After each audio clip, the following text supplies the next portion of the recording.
Hello friends, आज हम बात करेंगे कोलेस्ट्रॉल संबंधित कुछ हिडन डेंजर्स यानी छुपे हुए खतरों के बारे में जो सबको जानना तो ज़रूर चाहिए। लेकिन कोलेस्ट्रॉल इतना इम्पोर्टेंट रिस्क फैक्टर होने के बावजूद भी बहुत सारे लोग इसके बारे में बहुत सारी बातें नहीं जानते होते हैं।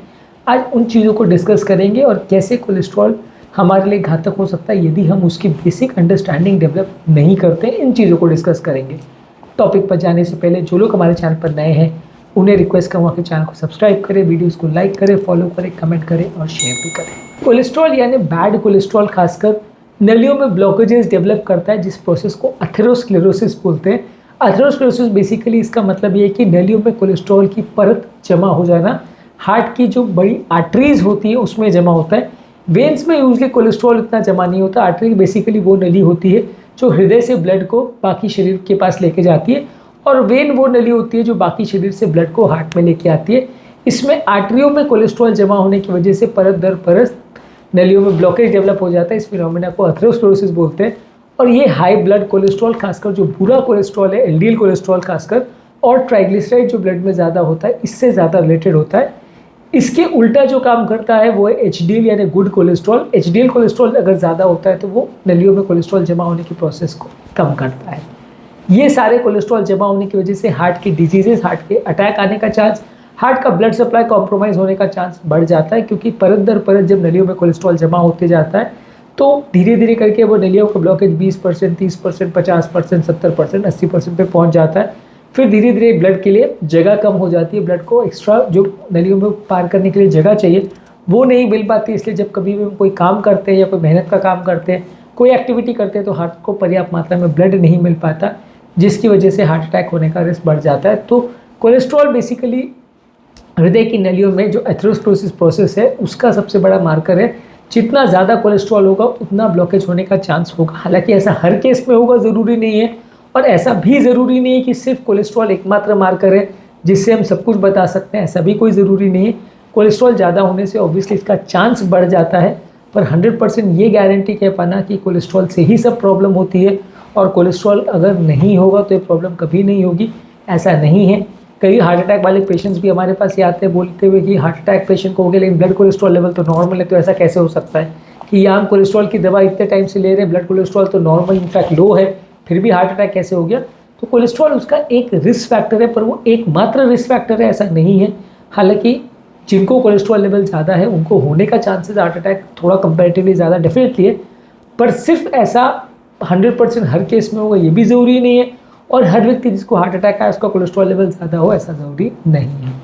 कोलेस्ट्रॉल से संबंधित एक इंपॉर्टेंट बात जो जानने की ज़रूरत ये है कि ये बीमारी धीरे धीरे करके बढ़ती है। इसको लंबे समय तक डिटेक्ट कर पाना मुश्किल है। यदि आप ब्लड कोलेस्ट्रॉल को चेक नहीं करेंगे तो लंबे समय तक, सालों तक, इनफैक्ट कई डिकेड्स तक भी ये बीमारी एसिम्प्टोमेटिक रह सकती है। आपको कोलेस्ट्रॉल जमा होने की प्रोसेस भले 20-25 साल की आयु में चालू हो लेकिन आपको 60-70 साल तक भी कुछ ना पता चले और जब फाइनली हार्ट अटैक आए तब पता चले, ऐसा हो सकता है। तो इसलिए ये बीमारी लंबे समय तक साइलेंट रहती है। इसको जब तक हम जांच नहीं करेंगे, ब्लड की जांच नहीं करेंगे, एंजियोग्राफी वगैरह नहीं करेंगे, तब तक एग्जैक्टली कह पाना मुश्किल है कि किस नली में कोलेस्ट्रॉल जमा है, किस में नहीं, ब्लड कोलेस्ट्रॉल एक्चुअल में कितना है, नहीं है, कुछ नहीं पता चलेगा। आपको जाँचें ही करना एकमात्र रिलायबल तरीका है जिससे आप बता सकते हो कि कोलेस्ट्रॉल ब्लड में है या नहीं और नलियों में कोलेस्ट्रॉल है कि नहीं। इसके अलावा कोलेस्ट्रॉल ज़्यादा जमा होने से हार्ट अटैक के अलावा ब्रेन के नलियों में लकवा होने का चांस भी बढ़ जाता है। जितना ज़्यादा कोलेस्ट्रॉल होगा उतना हार्ट की तरह से गले की नली और ब्रेन की नलियों में भी कोलेस्ट्रॉल जमा होता जाता है, जिसकी वजह से लकवा होने का चांस बढ़ जाता है, जो कि अपने आप में भी एक पोटेंशियली लाइफ थ्रेटनिंग सिचुएशन है जिसमें जान का खतरा हो सकता है। ज़्यादा कोलेस्ट्रॉल लेवल होने से हमारी हृदय की नलियाँ भी थोड़ी हार्ड हो जाती है, सख्त हो जाती है, जो कि ब्लड प्रेशर लेवल्स के बिगड़ने में एक कॉन्ट्रीब्यूटर फैक्टर होता है। जितना ज़्यादा कोलेस्ट्रॉल होगा उतना इनडायरेक्टली नलियाँ हार्ड होगी और नलियाँ हार्ड होने से ब्लड प्रेशर डेवलप होगा। ब्लड प्रेशर हार्ट अटैक के रिस्क को और बढ़ाएगा। तो इस तरह से कोलेस्ट्रॉल एक इनडायरेक्ट तरीके से और हमको डैमेज करता है। कोलेस्ट्रॉल होने से ब्लड प्रेशर का रिस्क भी बढ़ जाता है और ब्लड प्रेशर होने से हार्ट अटैक का रिस्क बढ़ जाता है। तो अपने आप में ये सारी बीमारियाँ इंटर रिलेटेड है, यानी कि बीपी, शुगर, कोलेस्ट्रॉल, मोटापा, ये सारी चीज़ें इंटर रिलेटेड है और सब बीमारियाँ एक साथ हमला करती है। हर बीमारी एक दूसरे के चांसेस को बढ़ाती है। जितना कोलेस्ट्रॉल होगा उतना डायबिटीज़ भी ज़्यादा होगा, उतना मोटापा भी ज़्यादा होने का चांस है, उतना मेटाबॉलिक सिंड्रोम भी होने का चांस है। तो ओवरऑल ये सारी चीज़ें एक तरह से आपस में लिंक्ड या रिलेटेड है। इसके अलावा कोलेस्ट्रॉल ज़्यादा होने से हृदय की नलियों के अलावा हाथ पाँव की नलियों में भी कोलेस्ट्रॉल जमा होने का प्रॉब्लम हो सकता है। इसको पेरिफेरल आर्टरी डिजीज़ बोलते हैं, जितना ज़्यादा कोलेस्ट्रॉल जमा होगा उतना नलियाँ चोक होंगी और उतना ब्लॉकेजेस होने का चांस बढ़ता चला जाएगा, जिसकी वजह से व्यक्ति को हाथ पाँव में दर्द होना, चलने फिरने में पाँव में सिवियर दर्द होना, नहीं चल पाना, टिश्यू डैमेज होना और कई बार एम्पुटेशन वगैरह की नौबत भी आ जाती है। तो कोलेस्ट्रॉल हाथ पाँव की नलियों में भी जमा होता है और हृदय की नलियों की तरह से ही उनको भी परेशान करता है। हालांकि उसमें पाँव के अटैक्स नहीं आते हैं, लेकिन हाँ ब्लॉकेज धीरे धीरे करके जब चोक कर देते हैं नली को सडनली, तब भी उनमें भी क्लॉट बन सकता है और उसकी वजह से पाँव खराब हो सकता है, हाथ पाँव में भी बीमारी होती है।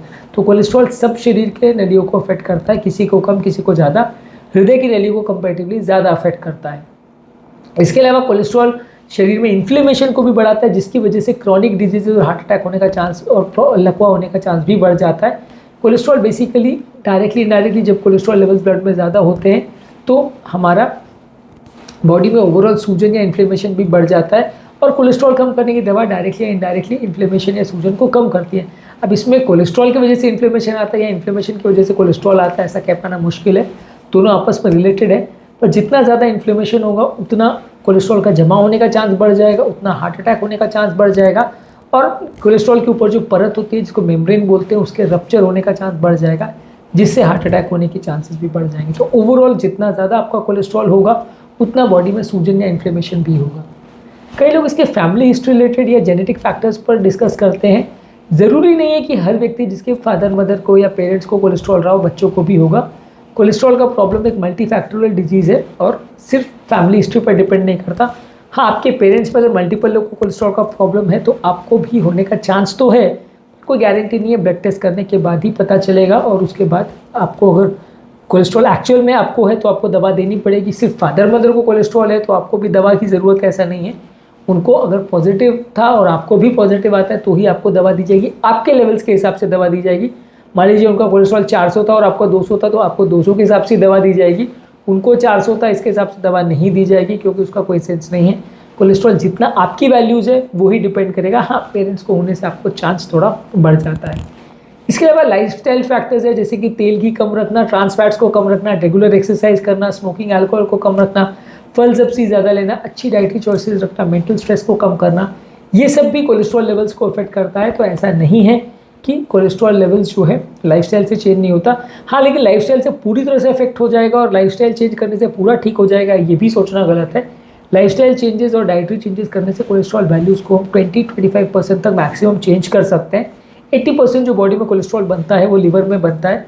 तो इसलिए ज़रूरी नहीं है कि अगर आपने लाइफस्टाइल चेंजेस कर लिया और खाने पीने में तेल की बिल्कुल कम कर दिया तो कोलेस्ट्रॉल बिल्कुल चला जाएगा, ऐसा नहीं है। उसमें 20% तक का डिफरेंस देखा जा सकता है, उससे ज़्यादा डिफरेंस यूजली मुश्किल है।